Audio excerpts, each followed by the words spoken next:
Satyabama Institute of Science and Technology, Chennai and Sri Perumbudur.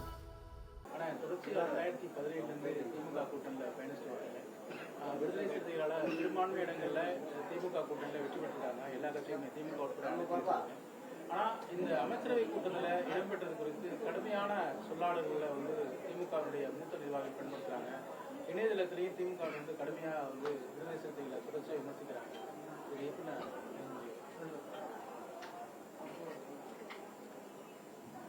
இதுபோன்ற விமர்சனங்களுக்கு நான் பதில் சொல்ல விரும்பவில்லை. திராவிட முன்னேற்றக் கழக தலைவர் அண்ணன் மு க ஸ்டாலின் அவர்கள் மீதும் கட்சியின் முன்னணி பொறுப்பாளர்கள் மீதும் எனக்கு மிகுந்த மதிப்பு உண்டு. இந்த இயக்கத்தின் மீது அதீதமான பற்றுதல், நம்பிக்கை உண்டு.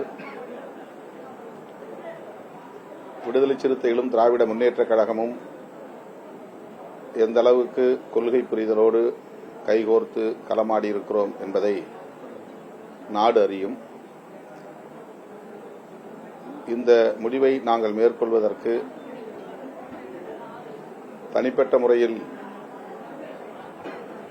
தன்னலம் அல்லது பதவி ஆசை என்கிற காரணிகள் முதன்மையானவை அல்ல. தமிழகத்தில் ஏற்பட்டிருக்கிற அரசியல் நெருக்கடிதான் காரணம் என்பதை மேனாள் முதல்வர் அண்ணன் ஸ்டாலின் அவர்கள் நன்கு அறிவார்.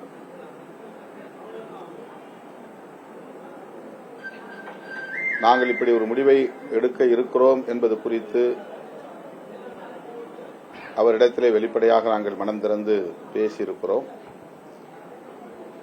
கம்யூனிஸ்ட் கட்சிகள் என்ன முடிவை எடுக்கிறார்களோ அதை ஒட்டி விடுதலை சிறுத்தைகளும் முடிவை எடுக்க திட்டமிட்டிருக்கிறோம்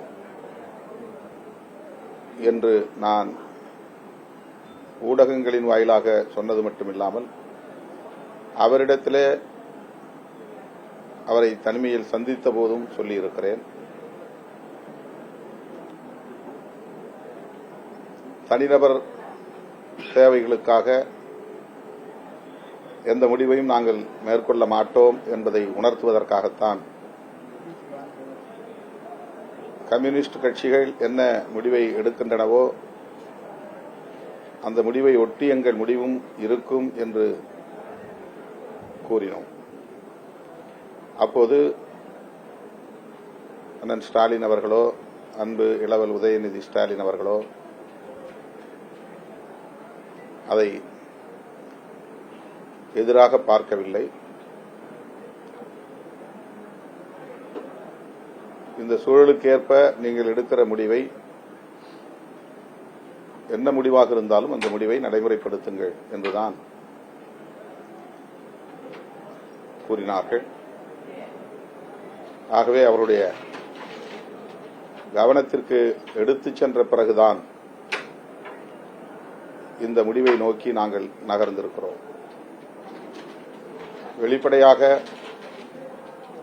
தாவேகா தரப்பில் இந்திய யூனியன் முஸ்லீம் லீக்கும் விடுதலை சிறுத்தைகள் கட்சியும் அமைச்சரவையில் இடம்பெற வேண்டும் என்று அழைப்பு விடுக்கப்பட்டது. அதன் பின்னர் இயக்கத் தோழர்கள், குறிப்பாக முன்னணி பொறுப்பாளர்கள்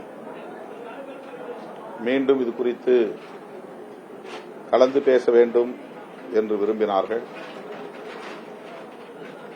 8ஆம் தேதி இரவு நடந்த உயர்நிலைக்குழு கூட்டத்தில் பெரும்பான்மையான தோழர்கள் 32 பேரில் ஒரு சிலரை தவிர பெரும்பான்மையான தோழர்கள் ஆதரவு நல்குவது என்று முடிவெடுத்துவிட்ட பிறகு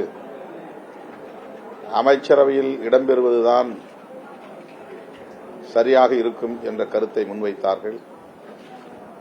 ஆனாலும் நான் கட்சியின் தலைவர் என்கிற முறையில் பொதுச் செயலாளர்களோடு மீண்டும் பேசிவிட்டுத்தான் முடிவை எடுப்பேன். அந்த முடிவு என்னவாக இருந்தாலும் நீங்கள் ஏற்றுக்கொள்ள வேண்டும் என்று அந்த இணைய வழி உயர்நிலைக்குழு கலந்தாய்வு கூட்டத்தில் கூறியிருந்தேன். அதன்படி 9ஆம் தேதி நண்பகல் வேளையில்தான் நாங்கள் 3 பேரும் ஓரிடத்திலே சேர்ந்து பேசுவதற்கான சூழல் உருவானது. அதேபோல வெளியூர்களில் இருந்து சட்டமன்ற உறுப்பினர்களும் நண்பர்கள் 1 மணிக்கு மேல்தான் வந்து சேர்ந்தார்கள். அந்த கூட்டத்திலும் கூட அமைச்சரவையில் இடம்பெற வேண்டும் என்ற கருத்து மேலோங்கியது என்றாலும் நான் வெளியிலிருந்து ஆதரவு நல்குவது என்பதை வலியுறுத்திய நிலையில் 2 பொதுச் செயலாளர்களும் அதற்கு உடன்பட்டுத்தான் 9ஆம் தேதி 4:45 மணி அளவில் எமது கட்சியின் தலைமையகத்தில் நான் ஊடகவியலாளர்களை சந்தித்த போது ஆட்சி அமைப்பதற்காக மட்டுமே எங்கள் ஆதரவை நல்குகிறோம் என்ற கருத்தை பதிவு செய்தேன். அதன் பிறகு இயக்கத் தோழர்கள் இந்த முடிவை மறுபரிசீலனை செய்ய வேண்டும் என்று தொலைபேசி வாயிலாகவும் வாட்ஸ்அப் மூலமாகவும் கருத்துக்களை பகிர்ந்து கொண்டே இருந்தார்கள். அப்படி ஒரு சூழலில்தான் தவேகா தரப்பில் வெளிப்படையான அழைப்பு வந்தது. அந்த அழைப்பை மறுதலிக்க கூடாது, தவிர்க்கக்கூடாது, அமைச்சரவையில் இடம்பெற வேண்டும் என்ற கருத்து மீண்டும் மேலோங்கியது. ஆகவே கட்சியின் நலன்களை கருத்தில் கொண்டு நானும் அந்த நிலைப்பாட்டுக்கு இணங்கும் சூழல் உருவானது. அப்போது நானே அமைச்சரவையில் இடம்பெற வேண்டும் என்கிற கருத்து மேலோங்கியது. அதற்கு நான் இணங்கவில்லை. கட்சி அமைச்சரவையில் இடம்பெற வேண்டும் என்ற நிலைப்பாட்டை எடுப்பது உறுதிப்படுத்தப்பட்ட நிலையில் தேர்ந்தெடுக்கப்பட்ட சட்டமன்ற உறுப்பினர்களும் 30 ஆண்டுகளுக்கு மேலாக என்னோடு பயணித்து வருகிற